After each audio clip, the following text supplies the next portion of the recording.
this is a lesson you'll always have to remember. Whatever you love most in life is your master. Simple as that. Whatever you love most in your life is your master. If that is money, then you are a slave to money. If that is your spouse, then you are a slave to your spouse. If it is your children, and now I'm talking about something that's just like blows your mind as a woman, especially as a mother and as a father. We definitely ain't taught this, that there's a wrong way to love our children. What?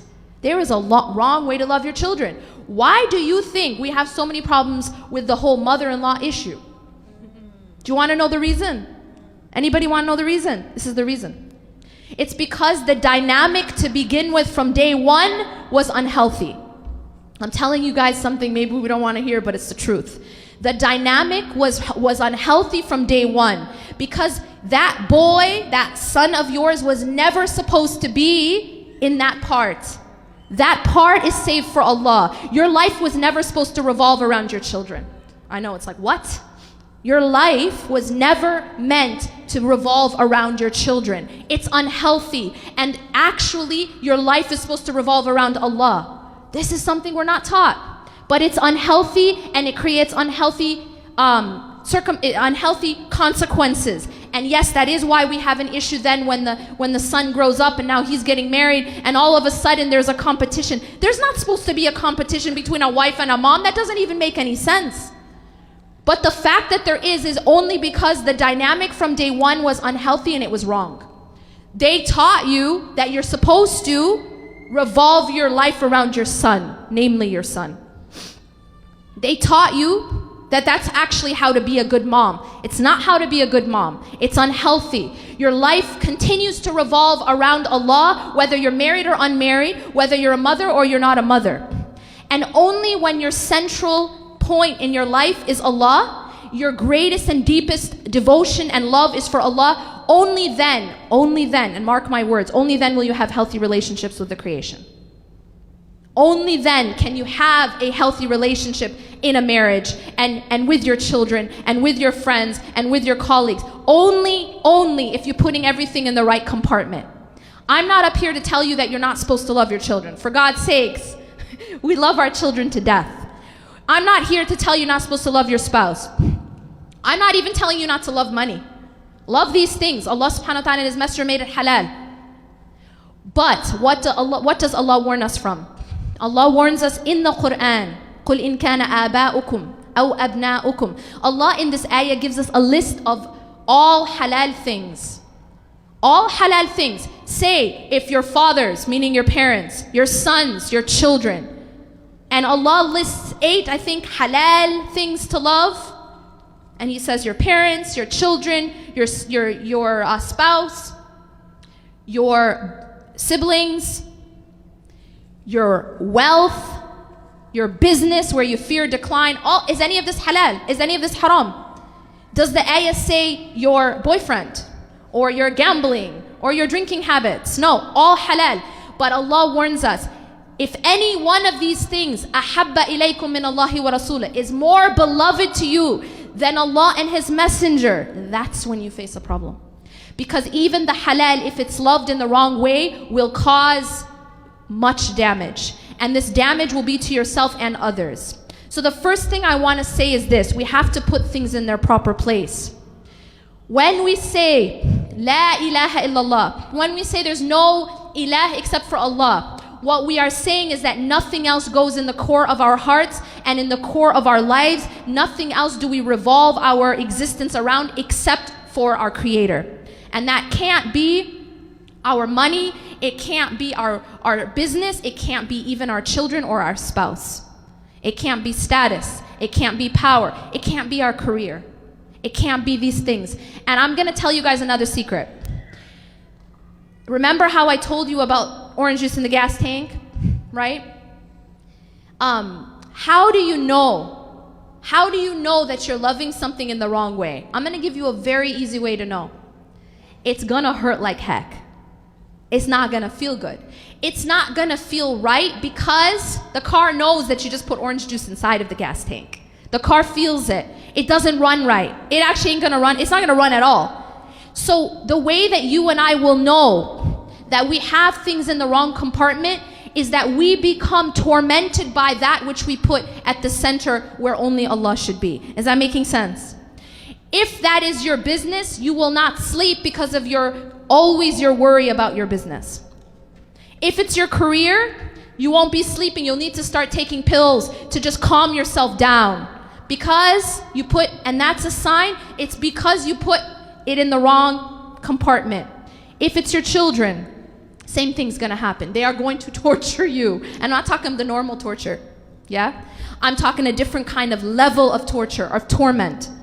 If it's your spouse, even your spouse, you'll know because you'll feel it. You'll feel that pain. And that's Allah subhanahu wa ta'ala showing us we need to move things around. We need to put Allah back at the center.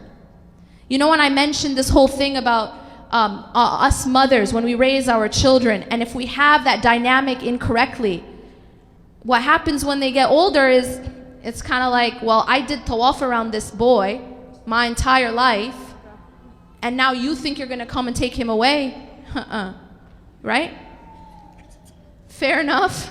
You weren't supposed to be doing tawaf around him ever. Like that, this concept that your life begins and ends at your son was never healthy. No, that's not what it means to be a good mom. What it means to be a good mother is you have Allah at the center, and then you love your children, and then you love your spouse, and then you love everyone else, but Allah's at the center. You don't put Allah aside. You don't put Salah aside because you got soccer practice. You feel me? Oh, but I have to take my kid to XYZ, every kind of activity in the universe, but I'm missing my Salah. That means my priorities are off. Or I gotta cook this, so I'm missing Salah. That means that my priorities are off. And you're gonna find this. If someone that you love doesn't like your hijab, doesn't like it, doesn't look nice, someone you wanna marry, right? Or someone that you're already married to doesn't like your hijab, well, now it's a question, what's at the center, right? Because you're being actually told to choose. We have to make sure that we have the right thing at the center. If it is not Allah and His Messenger, we suffer and then we make others suffer. So that's the main thing I want to emphasize. And I actually don't have time to get to the other points because I had less than 20 minutes to talk about love. But I will say this very quickly. I do go into more detail about all this in my book, but something else I want to say quickly, and I won't have much time to emphasize it. Some other pitfalls we fall into when it comes to romantic love. One of the big ones is that we focus on the surface and we miss what's inside. Now, obviously, in terms of appearance, yes, this is an obvious thing. I think many of you already know about this. But there's another level of this which I've seen and I've experienced, and that is that a lot of times we mistaken, as the sister said, what I call surface romance. We mistaken surface romance for deep connection. And the two are very, very different. See, you might have a man or a woman who does these things for you, these things and these gestures that the sister was mentioning, the roses and the surprises and all of that.